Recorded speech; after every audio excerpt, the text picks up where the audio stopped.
I got so much motherfucking design on right now. Break it down, bring it back, make it clap. I got 3 old thoughts, new block, where that thing. Bitches on my line, and you know. Assalamualaikum. Oh, waalaikumsalam. Mbak Nawang ya? Iya Bu. Silakan duduk, Mbak. Terima kasih Bu. Dengan Mbak Nawang ya dari kelas 12. Iya Bu. Yang tadi malam WA Ibu ya? Iya Bu. Hari ini bagaimana rasanya Mbak Nawang di sini? Hari ini saya senang sih Bu. Oh, senang ya? Iya. Terus Mbak Nawang ini ada apa kok kesini? Ini kenapa? Gini Bu. Jadi akhir-akhir ini nih saya tuh ada sesuatu yang mengganjal gitu loh Bu. Ada sesuatu yang berlebihan. Ibu mau tanya, tadi sebelum di sini itu pelajarannya siapa? Pelajarannya Bu Ayu, bahasa Indonesia Bu. Oh gitu. Apakah Mbak Nawang hari ini senang ya tadi perasaannya? Senang Bu, soalnya kan asik orangnya kalau ngajar. Ini ya Mbak Nawang kan kesini kan tujuannya mau konseling. Dan Mbak Nawang itu tahu nggak apa itu konseling? Belum paham Bu. Baik, Ibu akan jelaskan. Jadi konseling itu adalah pemberian bantuan dari konselor pada konseling. Konselor itu saya Iya. sebagai pemberi bantuan, dan konseling itu Mbak Nawang sebagai seseorang yang butuh dibimbing gitu. Iya Bu. Ya, Mbak Nawang kan butuh bimbingan, butuh tahu gitu. Tapi saya konselor di sini hanya sebagai fasilitator. Semua pendapat atau apapun yang saya ungkapkan itu tidak akan membuat Mbak Nawang memilih jalannya. Jadi Mbak Nawang memilih itu sesuai dengan hati Mbak Nawang sendiri ya. Benar, kembali ke saya sih. Iya, semua kembali ke Mbak Nawang sendiri. Oh iya Mbak Nawang, di dalam konseling itu ada yang namanya asas kerahasiaan. Saya sebagai konselor diatur oleh kode etik, dan ada salah satunya adalah asas kerahasiaan, yaitu kita sebagai konselor itu tidak boleh menceritakan cerita yang telah diceritakan oleh konseli kepada orang lain. Mungkin kalau Mbak Nawang mendengar ya di luar sana kok ada ya guru BK yang menceritakan masalahnya kepada guru-guru lain, mungkin itu bukan berasal dari jurusan BK gitu Mbak Nawang. Dan kemudian kan kita akan melakukan konseling. Alokasi waktunya adalah 30 sampai 45 menit. Nanti kalau semisalnya kurang, kita bisa jadwalkan lagi di minggu selanjutnya. Bagaimana Mbak Nawang? Saya setuju Bu. Apakah Mbak Nawang sudah siap untuk melaksanakan konseling? Siap Bu. Duduknya sudah nyaman? Benar ya Bu, saya atur Oh iya. Nyamannya Mbak Nawang? Mbak Nawang sudah nyaman? Sudah Bu.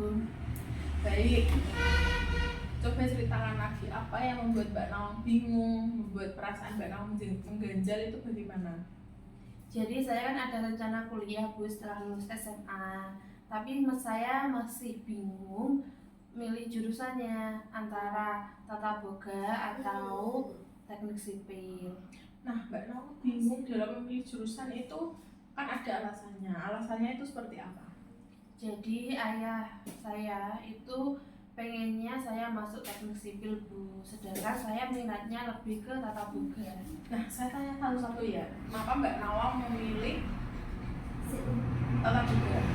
Soalnya saya senang masak-masak, coba-coba resep gitu loh Bu. Oh, hobinya di rumah seperti itu ya Mbak Iya. Nawang? Oh, jelas sama. Saya juga hobi masak. Oh sama ya Bu. Ya. Nah, kemudian kenapa ayah Mbak Nawang menyuruh Mbak Nawang untuk masuk ke jurusan teknik sipil? Jadi ayah itu punya CV pribadi Bu yang bergeraknya kan di pembangunan. Nah ayah itu pengennya saya melanjutkan usahanya itu loh Bu. Oh, berarti ayahnya Mbak Nawang itu mau Mbak Nawang meneruskan usahanya karena cuma Mbak Nawang yang itu. Apakah Mbak Nawang punya adik? Saya sebenarnya saya punya adik Bu, laki-laki. Baru kelas 9 SMP sih Bu. Oh, seperti itu. Jadi gini Mbak Nawang, karena Mbak Nawang kan masalahnya tentang karir ya. Iya. Dan itu memakai, kalau konseling karir biasanya memakai pendekatan trait faktor. Biasanya memakai tes intelijensi, tes minat bakat. Nah, untuk tes minat bakat Mbak Nawang kan pernah kan mengikuti tes minat bakat di kelas 11 lalu. Pernah sih Bu. Ya, coba kita lihat terlebih dahulu ya dari Mbak Nawang.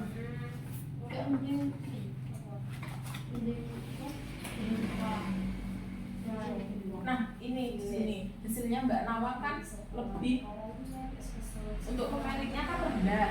Iya Bu. Nah, untuk biasanya kan teknik sipil kan juga memakai hitung-hitungan. Iya sih Bu. Nah, untuk nilai kreativitasnya Mbak Nawang ini kan juga lebih tinggi. Iya. Oh iya Bu, lebih tinggi ya ternyata. Jadi melalui nilai ini Mbak Nawang kan bisa menyimpulkan bagaimana apa nanti yang akan diambil.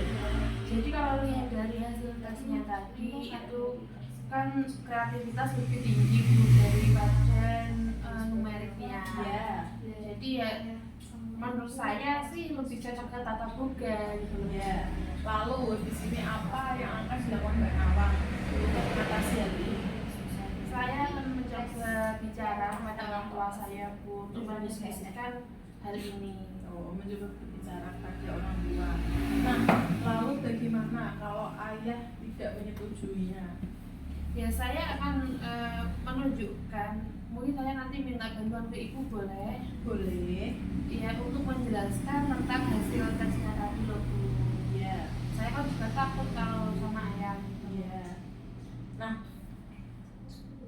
selain berbicara pada ayah, apa yang akan Mbak Nawang lakukan? Ya saya akan belajar dengan sungguh-sungguh Bu. Saya akan maksimalkan waktu SMA saya yang tersisa ini untuk meningkatkan nilai saya yang berhubungan dengan bakat saya tadi loh. Oh gitu. Nah, bagus ya Mbak Nawang. Mbak Nawang kan akan membicarakan pada orang tua. Iya Bu. Lalu, apa yang Mbak Nawang dapat ambil dari konseling hari ini? Jadi konseling hari ini saya bisa mengetahui memang bakat saya itu di tata boga ya Bu. Iya. Terus saya juga berencana untuk nantinya ngobrol sama keluarga masalah pemilihan jurusan saya ini. Oh, seperti itu. Iya Mbak Nawang. Bagaimana perasaan Mbak Nawang hari ini setelah melakukan konseling ini? Oh, alhamdulillah lebih lega karena saya bisa mengungkapkan gitu loh Bu apa yang menjadi ganjalan saya. Karena selama ini kan saya tuh mikir sendiri gitu loh Bu, nggak ada temen yang bisa ngasih bantuan solusi gitu loh. Iya Mbak Nawang benar. Lalu karena hari ini kan waktunya juga sudah cukup. Hari ini saya juga ada rapat ya di sini. Bagaimana kalau semisal Mbak Nawang hari ini masih belum fix, masih belum lega, Mbak Nawang bisa ya jadwalkan untuk minggu depan. Bagaimana kalau kita jadwalkan sekarang aja Bu? Apakah hari Rabu Bu Sarah ada di sekolah? Oh bisa, dari Rabu silakan Mbak Nawang, silakan di sini. Jam istirahat kedua aja ya Bu, lebih santai gitu. Iya Mbak Nawang silakan. Ya udah sekarang saya mau pamit ke kelas dulu ya Bu, soalnya ini kan jamnya istirahat sudah mau selesai. Takutnya nanti malah terlambat masuk kelas. Iya Mbak Nawang. Ya udah kalau begitu. Saya pamit dulu ya Bu. Iya Mbak Nawang.